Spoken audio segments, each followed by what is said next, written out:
हरे कृष्णा। आप सभी का दिन शुभ और मंगलमय हो और भगवान नारायण की कृपा आप पर सदा बनी रहे। आज सुनिएगा वैशाख मास महात्म्य का अध्याय। इससे पहले के सभी अध्याय सुनने के लिए, उन्हें लाइक और कमेंट्स करने के लिए आप सभी श्रोताओं और भक्तजनों का बहुत बहुत धन्यवाद। अब सुनिए आज का अध्याय। एक समय कथा कहने के लिए रोहक महर्षि पुत्र उग्र शावक मुनि आए, जो व्यास जी के परम बुद्धिमान शिष्य थे। उनके आने पर मुनियों ने उनका भली भांति स्वागत सत्कार किया। पुराणों की बहुत सी कथाएं सुनकर उन मुनिवरों ने अपनी इंद्रियों को वश में रखने वाले सूत जी से कथा श्रवण की इच्छा मन में रखकर इस प्रकार कहा। ऋषिगण बोले, रो महर्षि कुमार सूत जी, आप सर्वज्ञ हैं, पौराणिक विषयों का वर्णन करने में कुशल हैं, अतः हम लोग आपके मुख से भूतल के मुख्य मुख्य पर्वतों का महत्व सुनना चाहते हैं। श्री सूत जी ने कहा, महर्षियों, पूर्व काल में मैंने यही प्रसंग गंगा जी के तट पर बैठे हुए मुनि श्रेष्ठ व्यास जी से पूछा था। उनके उत्तर में मेरे सर्वोत्तम गुरु व्यास जी ने इस प्रकार कहा। व्यास जी बोले, हे सूत जी, प्राचीन युग की बात है। एक दिन मुनि श्रेष्ठ नारद नाना प्रकार के रत्नों से सुशोभित सुमेरु पर्वत के शिखर पर गए और उसके मध्य भाग में ब्रह्मा जी का अत्यंत प्रकाश में दिव्य एवं विस्तृत भवन देखा।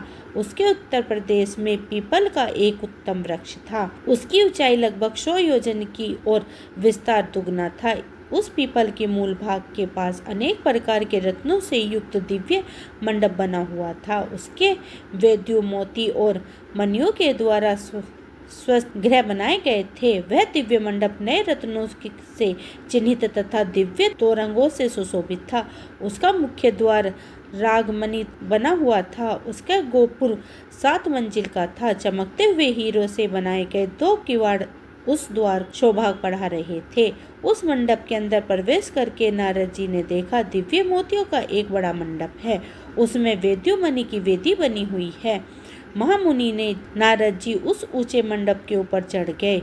वहाँ उक्त मंडप के मध्य भाग में एक बहुत ऊंचा सिंहासन था, जिसकी कहीं तुलना नहीं है। उस मध्य भाग में सहस्त्र दलों से सुशोभित दिव्य कमल था, जिसका रंग श्वेत था। उसकी प्रभा सहस्त्र चंद्रमाहों के समान थी। उस कमल के मध्य में 10,000 पूर्ण चंद्रमाहों ने से भी अधिक कांतिमान कैलाश पर्वत के समान आकार वाला एक सुंदर पुरुष बैठे हुए थे।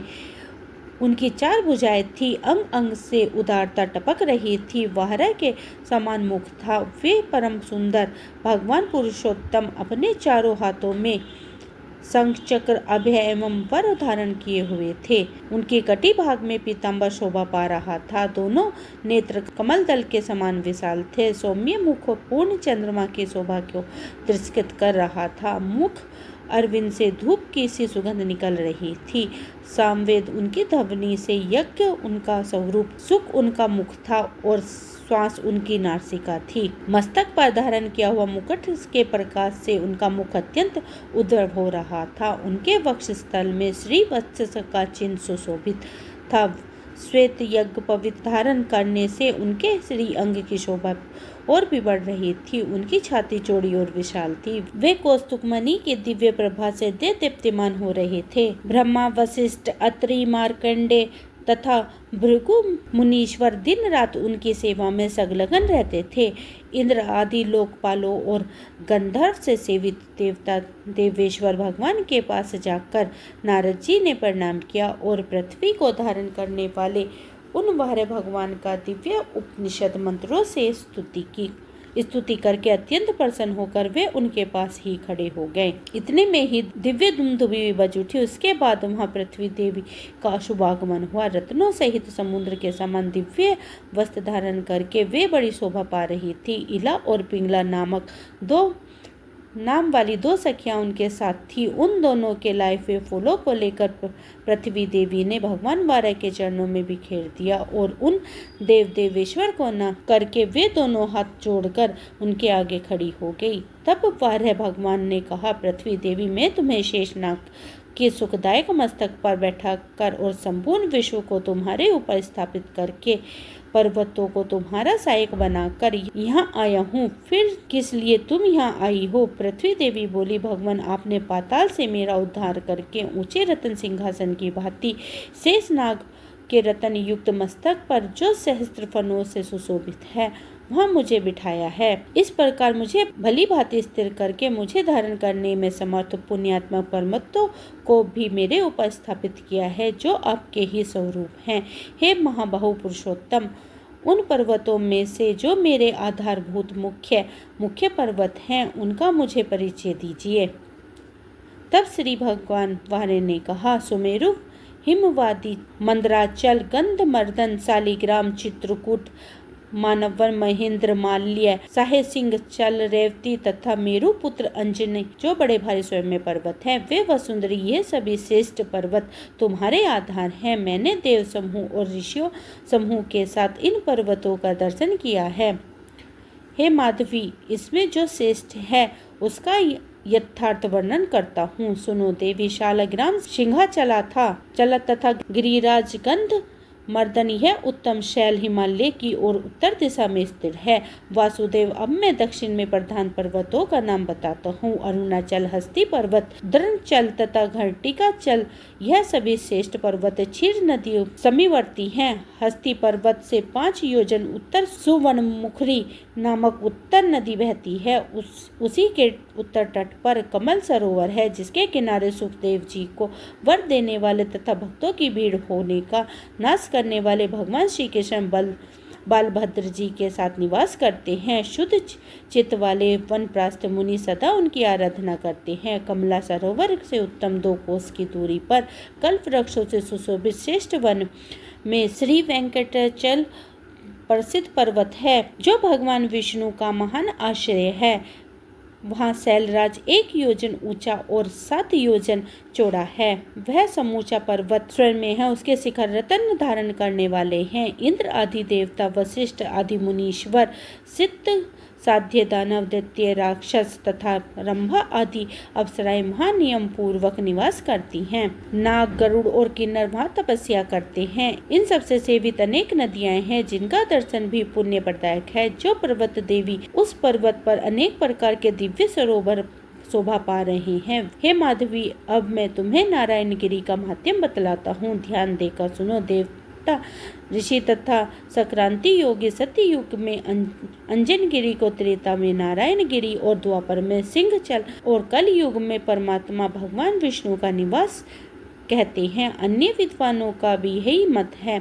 जो सहस्त्र योजन दूरी से अथवा द्वीप में पहुंचकर भी गिरिराज वेंकटाचल को प्रणाम करता है, उसे प्रणाम करने के उद्देश्य से और भक्ति भाव से मस्तक झुकाता है, वह सब पापों से मुक्त होकर श्री विष्णु लोक में जाता है। उस पर्वत पर जो 6 प्रधान तीर्थ है, उनका समय अनुसार महात्म्य मैं बतलाता हूँ। माघ मास में जब भगवान सूर्य कुंभ राशि पर स्थित हो, तब माघ नक्षत्र युक्त महातिथि पूर्णिमा को गिरिराज वेंकटगिरी पुष्पकारणी है। वह समस्त लोगों को पवित्र करने वाली हो जाती है, जिसके तट पर कीर्तिका और अग्नि से उत्पन्न पार्वती नंदन स्कंद देवसेना के साथ भगवान विष्णु का पूजन करते हुए निवास करते हैं। उस तीर्थ में जो मध्य काल में स्नान करता है, उसके पुण्य फल को श्रवण करो। वासुदेव, गंगा आदि सब तीर्थों में जो 12 वर्षों तक नियम पूर्वक स्नान करता है, उसे जिस फल की प्राप्ति होती है, वही फल कुमारधारा तीर्थ में स्नान करने वालों को भी मिल जाता है। जो उस तीर्थ में यथाशक्ति दक्षिणा के साथ अन्नदान करता है,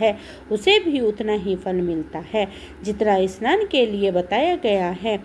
हे वसुंधरे, जब मीन राशि में सूर्य हो, तब उत्तरा फागुनी नक्षत्र से युक्त पूर्णिमा तिथि को चौथे फेर में पर्वत की गुफा के भीतर तंबू तीर्थ में जो मनुष्य स्नान करता है, वह मोक्ष को प्राप्त कर लेता है। जब सूर्य देव मेष राशि पर स्थिर हो, तब चित्रा नक्षत्र से युक्त पूर्णिमा तिथि को पुण्यात्मा प्रभात के समय आकाश गंगा के जल में स्नान करने वाले मनुष्य मोक्ष प्राप्त कर लेता है। हे सूर्य देव, जब वृषभ राशि में विराजमान हो, तब वैशाख मास में शुक्ल या कृष्ण पक्ष की द्वादशी तिथि को रविवार या मंगलवार का योग होने पर, अथवा शुक्ल या कृष्ण पक्ष की रविवार के दिन पुष्प या हस्त नक्षत्र के योग होने पर जो मनुष्य संगम काल में पांडव तीर्थ के भीतर स्नान करता है वह इस लोक में कभी दुख नहीं पाता तथा परलोक में सुख भोगता है। हे महाभाग्य, शुक्ल या कृष्ण पक्ष में रविवार के साथ जो सप्तमी तिथि आती है उसमें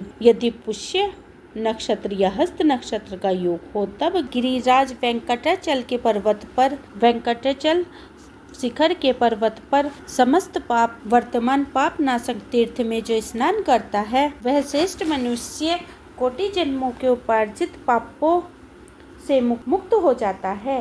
हे भूदेवी, अब तुम एक रहस्य की बात सुनो। अनंत नाम महापर्वत पर मेरा मंदिर में वायव्य कोण में शिखर पर स्थिर गुफा में देव तीर्थ नाम से प्रसिद्ध एक परम सुंदर सरोवर है।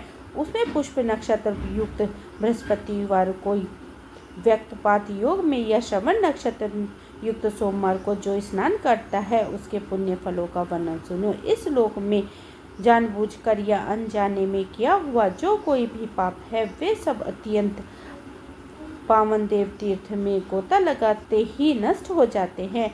पुण्य की वृद्धि होती है और अंत में वह चंद्रमा लोक में सम्मानित होता है। यह सब सुनकर पृथ्वी देवी ने भगवान वारे की इस प्रकार स्तुति की।